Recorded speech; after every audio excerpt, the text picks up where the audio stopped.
usually in these videos people talk about their first, their first memory of ASMR. Mine was probably like opticians when I was early high school, late primary. But I do feel like storytelling in general, like quiet storytelling, is very easy on the ears.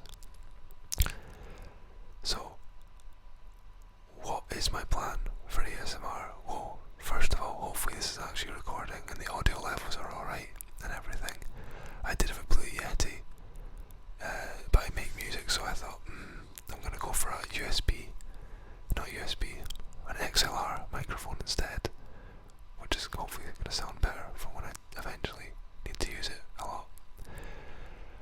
Wow, I realise I'm probably gonna be a master ramble ASMR, right? So, what I'm thinking is a movie facts slash at the movies kind of vibe on this ASMR channel. I loved ASMR requests. Oh no, I've forgotten the name. Throwback. No, not throwback. Help me. What is it? Not Thrifty Tingles. So good, it's completely gone from my head. Help me out. Right, let me have a think. So, there's like Back to the Future, there's Buffy, there's Star Wars, there's Friends. What are they called? When? Tuesday? Right, okay, well, I'm gonna feel like an idiot because as soon as I finish doing this, I'll look it up and I'll be like, okay, that's probably too loud as well. Please tell me, am I speaking too fast? Is it too noisy? Is that laptop fan annoying you too much? I'm looking at the camera enough because I want this to be a decent quality of content. Right, I'm gonna stop just now to check this is actually recorded. If not, I'm gonna be gutted. And then afterwards, I'm gonna do some movie facts for Jurassic Park, which is one of my favourite movies. So what I'm gonna do is that I've checked the last thing recorded. Brilliant. Okay, so so for quite a long time I've had this idea of doing more movie-based ASMR. It could span to music, TV as well. I just think it's always good to have a vibe going on the channel. So when I put this out, I will have a name on the channel, which will obviously correlate to that, if that's the right word to use. It felt like the right word to use at the time. Anyway, goodness me, right. So, I've also only been speaking and then shut up me enough, right? Jurassic Park came out in 1993. One of, in my opinion, the best movies ever. Brilliant story, brilliant adventure, and I've gone on to IMDb, a great website. Let me just move me over a bit. There we go. So I went on to IMDb, a great website for any trivia, for any actor links from like different films. So, for example, here's a trivia fact that I've just remembered just now that's not written down, and it's not actually from Jurassic Park, the original, it's from the second one. If you've ever watched Prison Break and know of a character called John Abruzzi, he's in The Lost World, the second Jurassic Park film. I can't remember the character's name, but he is the guy, spoiler alert, close your ears for the next 20 seconds if you've not seen it. He is the guy who gets killed by the small little dinosaurs. I should know the names of them. The small little dinosaurs. So John Abruzzi from Prison Break, Peter Stormare is the actor's name, is in The Lost World. There's a trivia fact you never thought you'd need. So I've written these down, so you may hear a little riffle. Alright, so Universal Pictures paid Michael Crichton, the author of the Jurassic Park novel, $2 million for the rights of his novel before it was even released, or before it was published, sorry. So the novel came out in 1990, and Steven Spielberg, etc., started production of Jurassic Park movie in 1989. Very Game of Thrones-ish. Harrison Ford was offered the role of Alan Grant, but turned it down because he felt he wasn't the right fit. And I kind of, well, we'll never know because it's not happened. Indiana Jones in Jurassic Park, Steven Spielberg all over it. I'm not the best writer, so forgive me, Father, for I have sinned with awful handwriting here. Right, so I've discovered from IMDb quite a few facts that I never knew. This is one of them. Jeff Goldblum in the car when he's flirting with Ellie,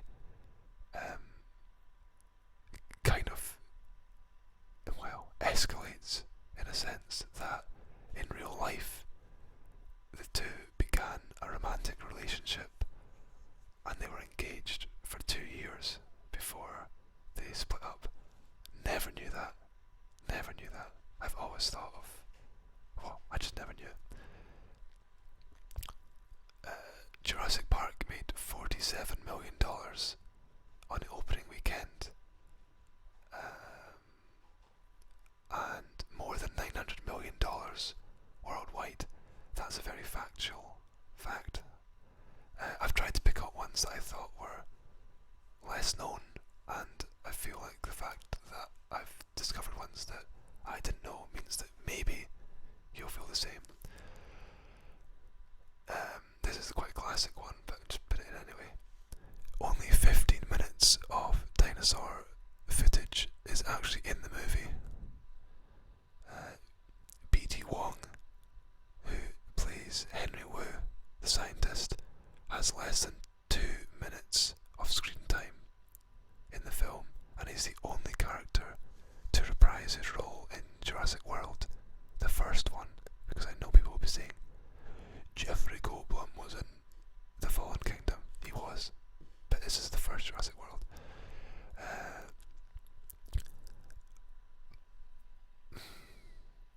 Michael Crichton, the author, estimated that the Jurassic Park movie took 10 to 20% of the novel's content, so that's quite low, actually.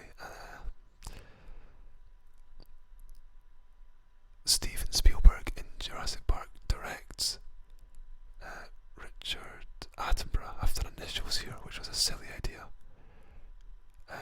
Directs Richard Attenborough, who actually beat him for Best Picture in 1983 with Gandhi. That's a strange one. If you can't beat them, employ them to be in your film. Joseph Mazzello, who plays Timmy in Jurassic Park, was turned down for a role in Hook, which I think Steven Spielberg was involved with in some capacity, because what I've written here is that he was told by Steven Spielberg that he would find a different role for him in a future film, and he got Timmy in Jurassic Park, so much so that they had to readjust the characters of Lex, his sister, and Timmy to accommodate this, because in the novel I believe that Lex is younger and Tim is the more of the computer specialist, nerdy kind of guy. We're all nerds when it comes down to it. Raptors. See, am I actually recording here? Yeah. Raptors don't actually appear in the movie on screen.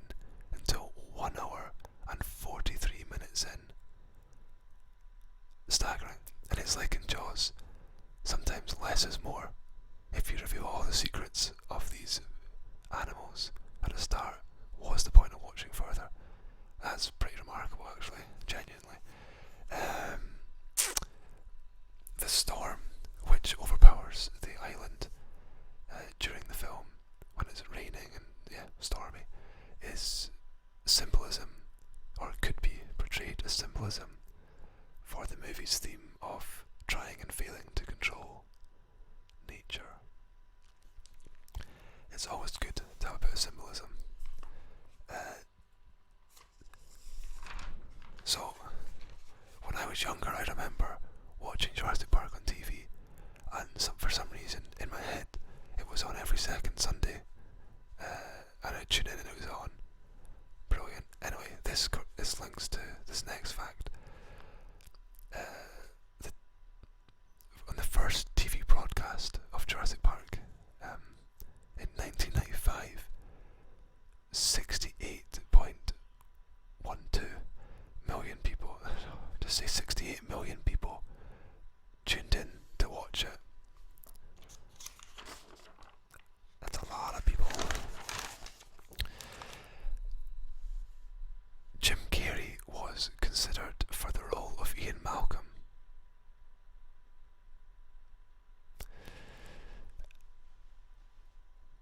Dennis Nedry's laugh. So Dennis Nedry is the guy with the glasses, black curly hair, does the hacker. You never said the magic words. If I misquoted, is it you never or you didn't say? One of my favourite films, and I feel like I'm not giving it justice. Right. Anyway, the scene at the start where he appears with Dodgson in Costa Rica. There are countless remixes of just clips from that scene on YouTube, and there's one in particular. I think if you type in